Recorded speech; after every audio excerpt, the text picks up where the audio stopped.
Agro सोल्युशनमध्ये पुन्हा एकदा मी आपलं सर्व शेतकरी बांधवांचं स्वागत करतो. नमस्कार शेतकरी मित्रांनो. शेतकरी मित्रांनो, आपण आज या व्हिडिओमध्ये एक गोष्ट बघणार आहोत की बरेचसे शेतकरी आपण विचारतात की माल पोषणासाठी जे आहे तर कुठले वॉटर सोल्युबल सोडावे, कुठले जे आहे तर ट्रीटमेंट करावी जेणेकरून आपल्या आल्याचे जे कंद आहे तर ते वाढीला मदत होईल म्हणून. तर त्याच पार्श्वभूमीवर आपण आज हा व्हिडिओ बनत आहे. तर बरेच शेतकरी मित्रांना आपण सांगू इच्छितो की शेतकरी मित्रांनो, 5 महिने झालेले, 5 महिन्यामध्ये आपण जे आहे तर आलेल्या 2 ते 3 भर देणे फार महत्त्वाचे असतात. आणि भरीमुळं आले पिकाचं जे उत्पन्न आहे 30% हे वाढतं. हे प्रत्येक शेतकऱ्याला माहिती, कारण की आले हे कंदवर्गीय पीक आहे. तर कंदवर्गीय पिकाला जे आहे शेतकरी मित्रांनो, तर भर देणं हे फार महत्त्वाचं आहे. तर शेतकरी मित्रांनो, बरेच शेतकरी विचारतात की बा आले पोषणासाठी, कंद पोषणासाठी जे आहे आले पिकामध्ये कुठल्या कुठल्या खतांचा वापर करावा की जेणेकरून जास्त कंद आपला पोषण फुगेल आणि कंदाची जास्तीत जास्त वाढ होईल.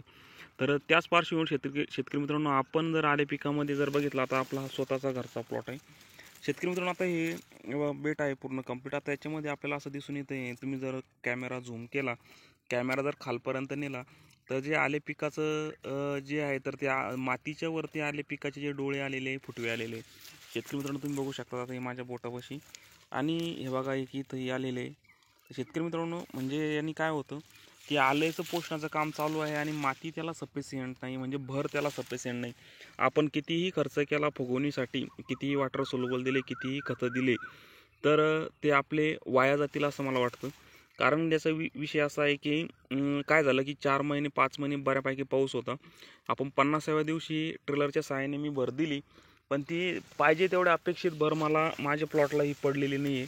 आणि आता ती हे बघा, तुम्ही बघत असाल तर अपेक्षित भर न पडल्यामुळे, म्हणजे पहिली भर 50व्या दिवशी दिल्यानंतर एक मोठी भर द्यावं लागत असते.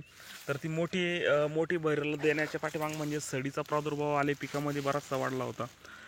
सडीचा प्रादुर्भाव वाढल्यामुळे काय झालं की आपण भरही दिली नाही, कारण का की त्यामुळे कंदकुज ही जास्त वाढू, ट्रेलरना जर भर दिली असती तर जास्त कंदकुजी वाढली असती.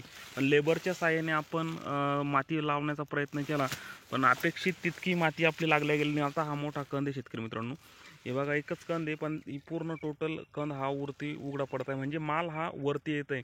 म्हणजे याने काय होतं शेतकरी मित्रांनो, पोषण काळामध्ये जर माती जर व्यवस्थित नसेल तर आले पिकामध्ये जे आहे तर उत्पादनात घटही येणारच आहे.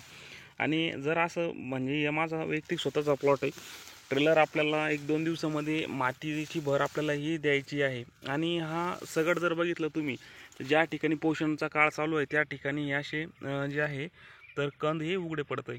तर आपल्याला ज्या प्रत्येक शेतकऱ्याने आपल्या प्लॉटवरती फिरून बघा, आणि जर असं आपल्याला दिसत असेल, जर असे कंद उघडे पडलेले असतील, तर आपल्याला ट्रेलरच्या साहाय्याने भर देणं हे फार गरजेचं आहे. बघा, तर आता जर तुम्ही भर दिली तर आपल्याला काही अडचण येणार नाही.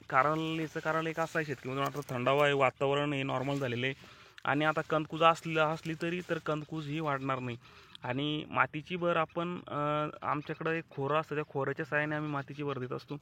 पण जमीन सदैव ड्राय होतच नव्हती, म्हणजे वापसा कंडिशन होत नव्हती, आणि मोकळी माती नसल्यामुळे ती माती ही लागत नव्हती. जोराचा पाऊस पडल्यामुळे जी पोकळ माती होती ती वाहून जायची. आणि त्याच पार्श्वभूमीवर जे ट्रेलर आहे तर ट्रेलरच्या साहाय्याने आपण एकदा भर दिली तर ती इफेक्टिव्ह अशी पाहिजे तेवढ्या प्रमाणात आपला दिली नाही. कारण की एक 55-60व्या दिवशी एक भर आणि 120 ते 25व्या दिवशी एक भर देत असतो कॉमनली सगळे शेतकरी, पण आपल्याकडून ती भर देणं ही शक्य झालं नाही. तर त्याच पार्श्वभूमीवर प्रत्येक शेतकऱ्याला एक सांगू इच्छितो की बा ज्या शेतकऱ्यांचे जर असे डोळे दिसत असतील ना, असे आल्याचा कंद असा जमिनीच्या वरती आलेला असेल, तर त्या शेतकऱ्यांनी मला असं वाटतं की भरीचं नियोजन करावं, आता आंतरमशागत करून घ्यावी, कारण की आता काही अडचण येणार नाही मला असं वाटतं. आणि यांनी काय होईल की जो वर चाललेला जो माल आहे, आता हा माल जो आपल्याला जर उन्हाळ्यापर्यंत ठेवायचा असला तर शेतकरी मित्रांनो, हे जे वरचे डोळे आहे तर हे डोळे जे आहेत तर हे खराब होतात उन्हाने खराब झाल्यामुळं ते डाग लागल्यासारखे दिसतात. जेव्हा व्यापारी आले घेतात तेव्हा व्यापारी डागी माल म्हणून असंही करतात, आणि त्यावेळेस आपल्याला जो आहे तर बाजारभावामध्ये थोडंफार इतर याच्यापेक्षा सुपर मालापेक्षा थोडेफार कमी आपल्याला बाजारही मिळू शकतात. त्याचे कारण, आणि दुसरे कारण एक वजनामध्ये बऱ्यापैकी घट येते. जर माती जर अजून 2-3 इंचापर्यंत जास्त असेल तर वजनामध्ये सुद्धा घट आपली ही येणार नाही. तर शेतकरी मित्रांनो, योग्य भर द्या. आपण इतके वॉटर सोल्युबल ते देणार आहोत तर त्याचा खर्च आपला निघला पाहिजे. जेणेकरून जर तुम्हाला फुगवण आणि कांदाची पोषणाच्या काळामध्ये जर माती व्यवस्थित असेल तर उत्पादनामध्येही 100% वाढ होईल. शेतकरी मित्रांनो, व्हिडिओ आवडल्यास लाईक शेअर सबस्क्राईब जरूर करावा. धन्यवाद.